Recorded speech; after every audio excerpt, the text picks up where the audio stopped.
بسم اللہ الرحمن الرحیم۔ دین اسلام میں بڑی بڑی نیکیوں میں سے ایک نیکی یہ ہے کہ انسان صدقہ کرے،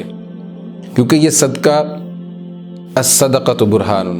ایمان کی دلیل ہے، اللہ تعالیٰ پر یقین کی دلیل ہے، قیامت کے دن جنت کے اندر داخلے کے لیے برہان ہے، اور یہ صدقہ جہنم سے دفاع ہے، جہنم سے ڈھال ہے، جہنم سے نجات ہے، اور یہ صدقہ اللہ تعالیٰ کے عرش کے سائے کے نیچے جگہ لینے کا ایک بنیادی سبب ہے، اور یہ صدقہ فرشتوں کی دعا کا مستحق بنا دیتا ہے۔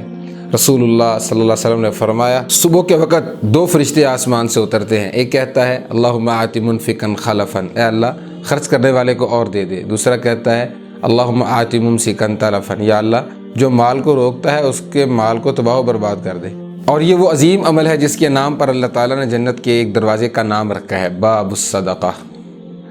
لیکن سوال یہ ہے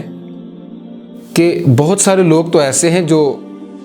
اتنا مال نہیں رکھتے کہ وہ اللہ کے راستے میں صدقہ کر سکیں، غریب ہیں، مفلس ہیں، فقیر ہیں۔ یہ مسئلہ آج کا نہیں ہے، یہ مسئلہ بہت پرانا ہے۔ کچھ لوگ رسول اللہ صلی اللہ علیہ وسلم کے پاس آئے اور کہنے لگے ذهب اہل الدثور بالاجور، جن کے پاس مال زیادہ ہے، پیسے کی فراوانی ہے، اے اللہ کے رسول صلی اللہ علیہ وسلم وہ اجر میں ہم سے سبقت لے گئے ہیں۔ کیوں؟ کیونکہ یصلون کما نصلی، ہم بھی نماز پڑھتے ہیں، وہ بھی نماز پڑھتے ہیں، یصومون کما نصوم، وہ بھی روزہ رکھتے ہیں، ہم بھی روزہ رکھتے ہیں،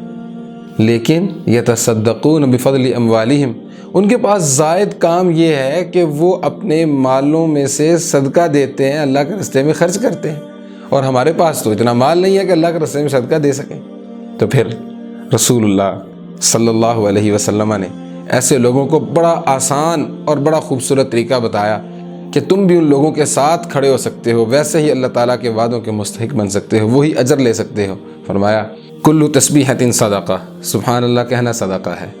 کل تحمیدۃ صدقہ، الحمدللہ کہنا صدقہ ہے، کل تکبیرۃ صدقہ، اللہ اکبر کہنا صدقہ ہے، کل تحلیلۃ صدقہ، لا الہ الا اللہ کہنا صدقہ ہے، امر بالمعروف صدقہ، کسی کو نیکی کا حکم دینا، خیر کی ترغیب دینا، نیکی کے کام پر لگا دینا، نیکی کی طرف لے جانا، یہ صدقہ ہے۔ نہی عن المنکر صدقہ، برائی سے روک دینا، برے کام سے روک دینا، غلط کام سے رکنے کے لیے اس کو سمجھانا اور نصیحت کرنا، یہ صدقہ ہے۔ یمسک عن الشر فانھا صدقہ، شر سے رک جانا صدقہ ہے۔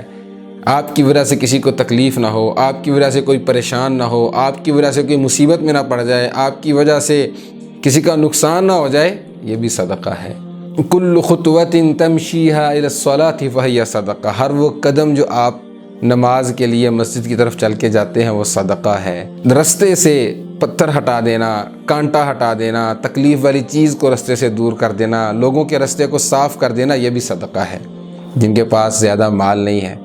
جن کے پاس اتنا مال نہیں ہے کہ وہ اللہ کے راستے میں خرچ کریں، ان کے پاس بھی موقع ہے، اللہ کا ذکر کریں، یہ چھوٹے چھوٹے کام کریں، وہ بھی اللہ تعالیٰ کے وعدوں کے مستحق بن جائیں گے۔ اللہ تعالیٰ ہمیں ان تمام نیکیوں کو اپنے معمولات کا حصہ بنانے کی توفیق عطا فرمائے۔ والسلام علیکم ورحمۃ اللہ وبرکاتہ۔